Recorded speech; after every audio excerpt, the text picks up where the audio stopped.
Hello everyone, and welcome back to the kitchen. Today, we are diving deep into the heart of Mexican street food to master one of its most iconic dishes, the huarache. Now, if you've never had one, you are in for an incredible treat.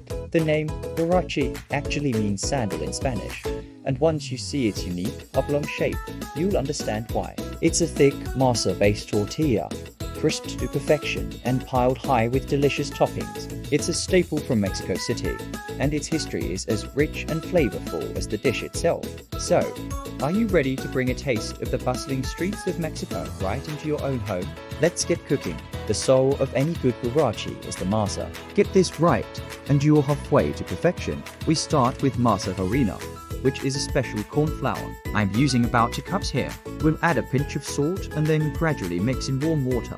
You're looking for a texture that's soft and pliable, like Play-Doh, but not sticky. If it's too dry, add a little more water, 1 tablespoon at a time.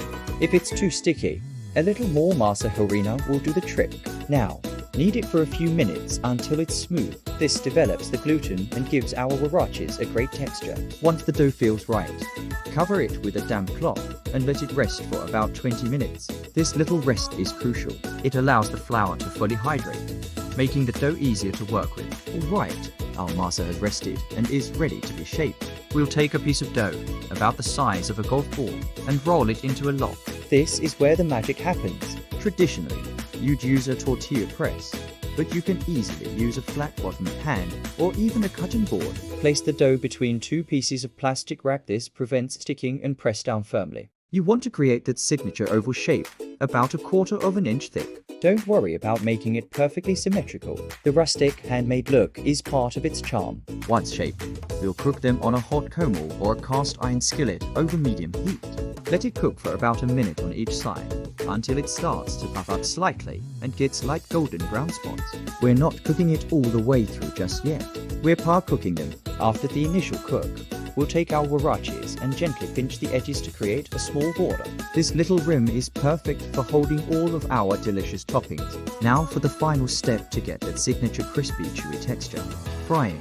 Heat a little oil or lard of your skillet over medium-high heat. Carefully place the huarache in the hot oil and fry for another minute or 2 per side, until it's golden brown and crispy on the outside, but still soft and tender on the inside. You can see how it bubbles up and gets that beautiful color. That's exactly what we want. Once they're done, transfer them to a wire rack to drain any excess oil. And there you have it, the perfect huarache base, ready for its toppings. First up, we're making the absolute classic, huarache con bistec. Thinly sliced steak is the star here. I've seasoned some sirloin with salt, pepper, and a squeeze of lime juice. We'll just sear this quickly in a hot pan until it's nicely brown, but still juicy. Now, take one of our beautiful, crispy huaraches. The first layer is always a smear of refried beans. Don't be shy with it. Then, we'll generously pile on our perfectly cooked steak. To finish it off, we'll add some crumbled queso fresco, a dollop of crema, some finely chopped white onion, and fresh cilantro. A drizzle of your favorite salsa on top, and you have a masterpiece. The combination of the crispy masa, savory beans, and tender steak is just unbeatable. This is comfort food at its finest. Next on our list is a flavor explosion, the huarache air pasta. This is inspired by the famous spit roasted pork you see all over Mexico. For our home version, we're using thinly sliced pork marinated in a blend of agave paste, citrus juices, and spices. We'll cook the pork in a hot skillet until the edges get nice and crispy. And you can't have air pasta without pineapple. I'm grilling some fresh pineapple slices to bring out their sweetness and get a little char. Now, let's assemble.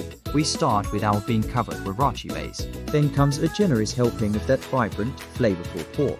Top it with a few pieces of our grilled pineapple, which cuts through the richness of the pork beautifully. Finish with the classic duo of chopped onion and cilantro. This one is a perfect balance of sweet, savory, and spicy.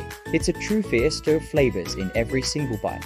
For our vegetarian friends, or anyone who loves a hearty, plant-based meal, we're making huaraches with papas con chorizo. But we're using a delicious soy-based chorizo. First, we'll cook down the soy chorizo until it's browned and fragrant. Then, we'll add some finely diced, Here you boil potatoes and cook them together until the potatoes absorb all that amazing spicy flavor from the chorizo.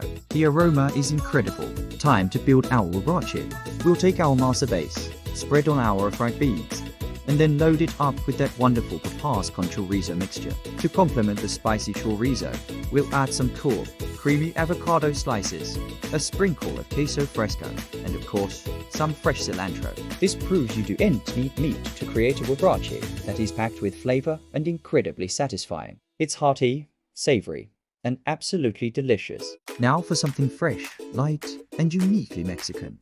The Huarache de Nopales. Nopales, or cactus paddles, a staple in Mexican cuisine. They have a slightly tart, green bean-like flavor. We've cleaned and diced our nopales, then boiled them until tender.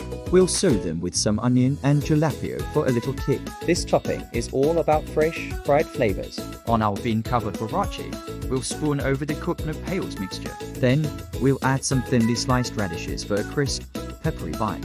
A generous amount of crumbled queso fresco and a sprinkle of cilantro complete this vibrant dish.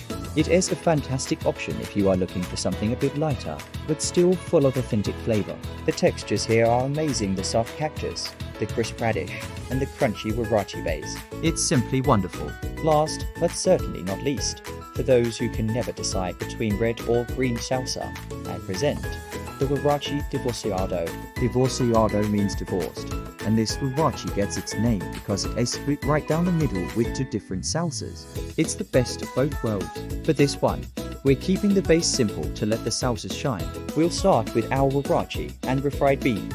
Then, we'll carefully spoon fiery salsa roja on one half and tangy salsa verde on the other, creating a clear line down the center. Running right along that dividing line, we'll add a row of crumbled queso fresco. To make it even more decadent, we'll top it with a perfectly fried sunny side up egg. When you cut into it, the runny yolk mixes with the salsas and the beans, creating the most incredible sauce. It's a breakfast classic, but honestly, it's amazing any time of day.